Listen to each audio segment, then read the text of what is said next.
Merci, mon cher collègue. La parole est à Monsieur Olivier Falorni pour une question à Madame la ministre des Affaires sociales et de la Santé et des droits des femmes. Oui, Monsieur le Président, merci. Ma question s'adressait à la ministre des Affaires sociales et de la Santé. Je sais qu'elle est retenue, mais vous y répondrez, Madame la ministre. Je souhaitais vous interroger sur les conditions de travail des personnels soignants dans les structures hospitalières. Ces dernières n'ont cessé de voir leurs conditions de travail se dégrader au fil du temps en raison de la réduction des effectifs, mais également liée aux réorganisations de travail. Les hôpitaux ont déjà consenti beaucoup d'efforts ces dernières années. À l'hôpital de La Rochelle, par exemple, qui est dans ma circonscription, les agents sont au bord de l'asphyxie et les urgences sont dans le rouge. J'ai recueilli le témoignage d'infirmières d'expérience qui ont le sentiment de laisser leur diplôme à l'entrée du service et de le récupérer en le quittant. D'autres plus jeunes sont en pleurs car elles n'arrivent plus à faire face à la surcharge de travail.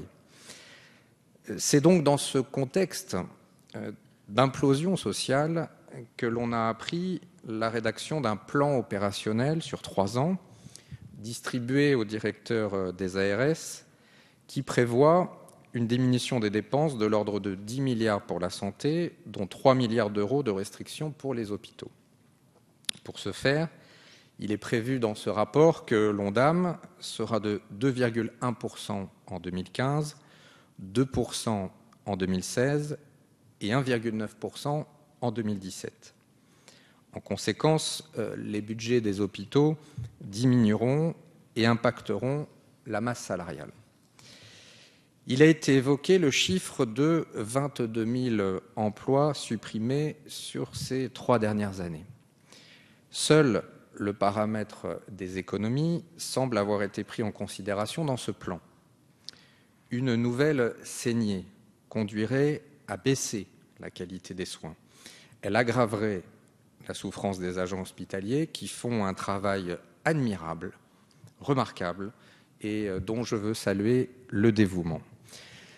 Alors, Madame la Ministre, je vous demande de bien vouloir me confirmer ou d'infirmer ces données et m'indiquer les mesures envisagées par le gouvernement pour améliorer les conditions de travail des personnels soignants. Je vous remercie. Merci, Madame la ministre, vous avez la parole. Monsieur le député, comme vous le savez, dans le cadre du pacte de responsabilité et de solidarité, le gouvernement s'est engagé à mettre en œuvre un plan d'économie de 50 milliards d'euros entre 2015 et 2017, comprenant 10 milliards d'euros sur les dépenses de l'assurance maladie. Pour autant, dans le secteur de la santé, les dépenses publiques continuent d'augmenter chaque année. Elles ne sont pas en réduction. Et c'est notre choix de continuer à investir fortement pour la santé des Français et c'est un choix que nous assumons. Mais nous souhaitons aussi préserver les comptes de la sécurité sociale. La ministre des Affaires sociales, de la Santé et des droits des femmes a fait le choix d'engager des réformes structurelles permettant d'assurer l'équilibre des finances publiques sans dégrader le service rendu aux assurés et sans recourir au déremboursement. Concrètement, il s'agira de réduire le taux de progression de l'ONDAM de 2,1 en 2015 à 1,9 en 2017. Mais en aucun cas de baisser le niveau de l'ONDAM. Le plan d'économie présenté en avril 2014 fixe ainsi des objectifs ambitieux de transformation du système de santé pour répondre à ces enjeux et s'articule autour de 4 axes. Prendre le virage ambulatoire et mieux adapter les prises en charge en établissement et en ville, accroître l'efficacité des dépenses hospitalières, en particulier en mettant en œuvre les groupements hospitaliers de territoire, poursuivre les efforts sur les prix des médicaments et l'adoption des génériques, enfin assurer la pertinence et le bon usage des soins en ville et à l'hôpital. S'agissant de l'hôpital, il n'y a pas d'objectif de réduction des effectifs.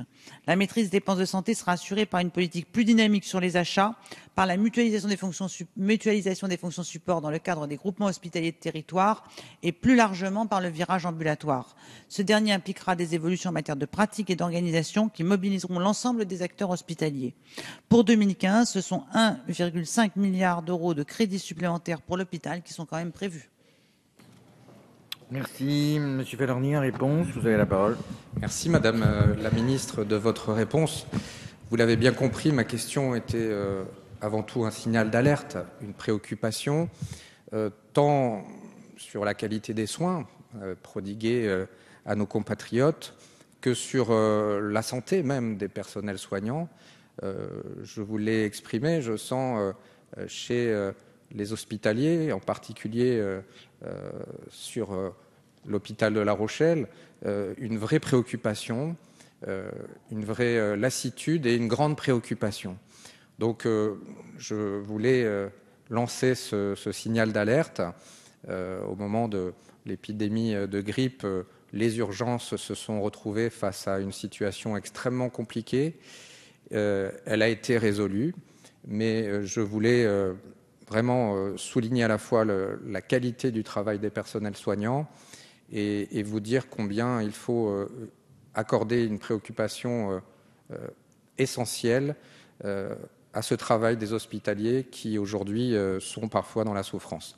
Donc je vous remercie de votre réponse et évidemment je reviendrai tant que besoin sur ce